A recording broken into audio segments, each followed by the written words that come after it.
தமிழ்நாட்டில் கடந்த 24 மணி நேரத்தை பொறுத்தவரையில் நாலுமுக்கு பகுதியில் 26 சென்டிமீட்டர் கனமழை பதிவாகியிருக்கிறது.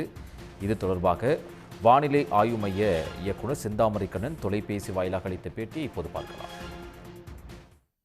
நேற்று காலை மலாக்கா ஜலசந்தி மற்றும் அதனை ஒட்டிய தெற்கு அந்தமான் கடற்பகுதிகளில் நிலவிய காற்றழுத்த தாழ்வு பகுதி இன்று காலை ஆழ்ந்த காற்றழுத்த தாழ்வு பகுதியாக வலுப்பெற்று அதே பகுதிகளில் நிலவுகிறது.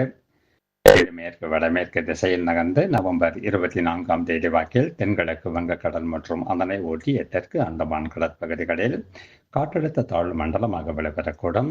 அதன் பின்னர் தொடர்ந்து மேற்கு வடமேற்கு திசையில் நகர்ந்து அதற்கடுத்த 2 தினங்களில் தென்கிழக்கு வங்க கடற்பகுதிகளில் புயலாக வலுப்பெறக்கூடும்.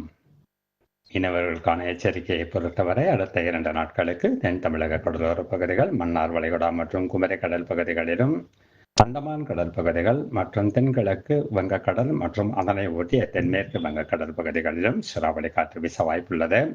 மேலும் 25ஆம் தேதி முதல் 27ஆம் தேதி வரை தமிழக கடலோர பகுதிகள், மன்னார் வளைகுடா மற்றும் குமரி கடல் பகுதிகளிலும், வங்கக்கடலின் தென்பகுதிகள் மற்றும் அதனை ஒட்டிய மத்திய வங்கக்கடல் பகுதிகளிலும், அந்தமான் கடல் பகுதிகளிலும் சூறாவளி காற்று வீச வாய்ப்புள்ளது.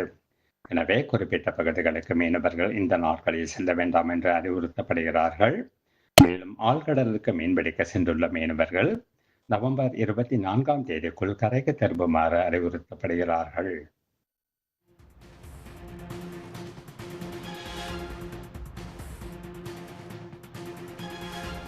கடந்த 24 மணி நேரத்தை பொறுத்தவரையில் நாலுமுக்கு பகுதியில் 26 சென்டிமீட்டர் மழை பதிவாகியிருக்கிறது. 4 இடங்களில் மிக பலத்த மழை தற்போது பதிவாகியிருக்கிறது. கயத்தாரில் 11 சென்டிமீட்டர் மழை பதிவாகியுள்ளது. பாபநாசம், ஸ்ரீவைகுண்டத்தில் தலா 8 சென்டிமீட்டரும், அம்பாசமுத்திரம், கடம்பூர், சேரன் மகாதேவில் தலா 7 சென்டிமீட்டர் மழையும் பதிவாகியுள்ளது.